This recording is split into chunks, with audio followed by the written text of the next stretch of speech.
pulled over, searched without cause, and humiliated. But when her husband arrived, that's when the real confrontation began. Angela Hayes adjusted her rearview mirror inside her silver sedan, the hum of the highway fading as she turned onto a quieter suburban street in Dallas. The evening air felt heavy, and the sequins on her gown caught the dim glow of the streetlights, shimmering faintly. She had just left a fundraiser, an event supporting a local community center she was deeply passionate about. Angela felt a sense of pride in the work being done, but more than anything, she was eager to get home to her family. Her phone buzzed on the passenger seat. Her husband, Malcolm Hayes, the newly appointed Dallas County Police Commissioner. Angela smiled softly, murmuring to herself, "Almost home," choosing not to pick up. But then, the sudden flash of red and blue lights in her rearview mirror made her heart skip. A police cruiser. Her brows furrowed slightly as she slowed down and pulled over to the side. Her mind raced. She hadn't been speeding, hadn't run a stop sign, hadn't even touched her phone. Could this just be a routine stop?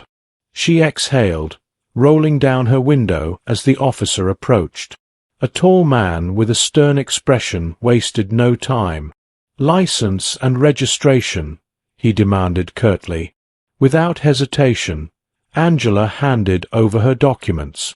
"Good evening, officer. May I ask why I'm being stopped?" Barely looking at her, the officer responded in a clipped tone. "We received a call about a vehicle matching this description being involved in suspicious activity in the area." Angela's heart pounded.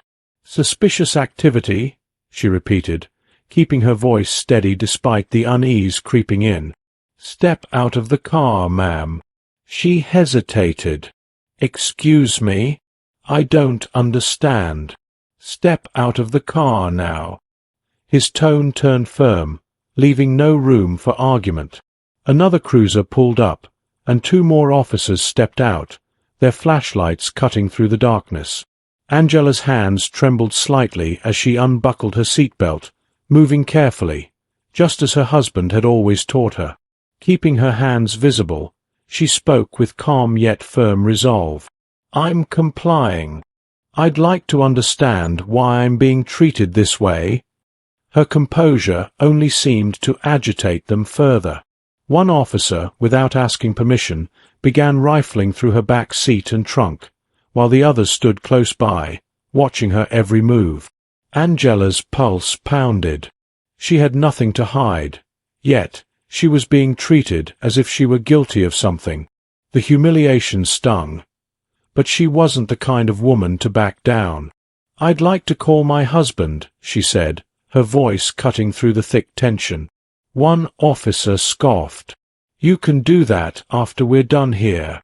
Angela clenched her jaw but held back her words. She refused to escalate the situation, though frustration simmered beneath the surface. Instead, she silently prayed that someone, anyone, would step in before this spiraled out of control.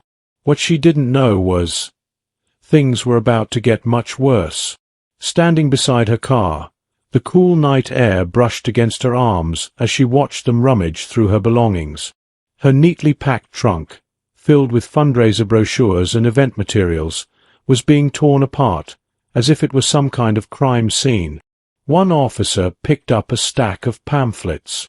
"What's all this?" Angela kept her voice steady. "I just left a fundraiser. Those are brochures for the community center."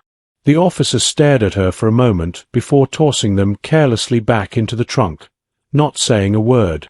Another officer, younger and with nervous energy, stepped forward.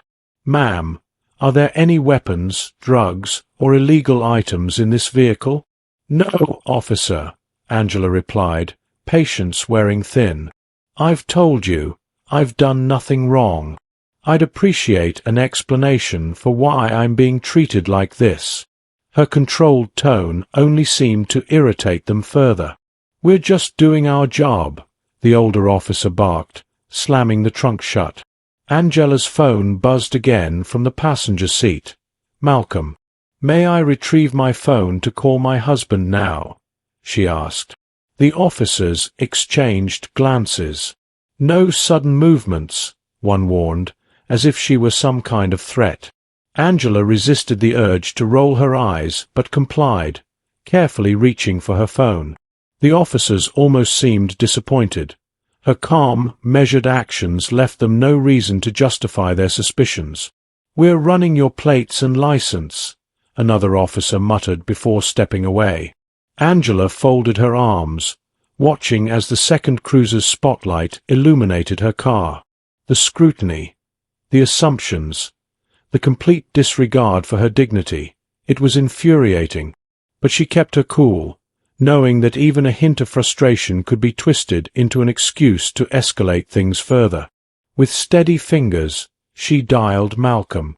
He picked up instantly. "Angela, are you okay?" "I've been calling." She cut him off. "Malcolm, I've been pulled over. They're searching my car without cause. I need you here. Now." Malcolm's voice changed instantly, concern laced with authority. "Where are you?" "I'm coming." Angela gave him her location, her voice faltering just slightly under the weight of the situation. "Please, hurry." She ended the call, glancing up to see the officers watching her closely. Their postures stiffened. They had no idea who she had just called, but something about her confidence unsettled them. Minutes dragged by, each one stretching longer than the last. Then, headlights approached. A sleek black SUV rolled to a stop nearby. The driver's door opened.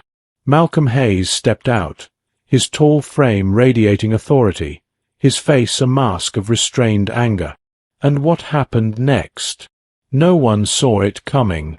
To be continued.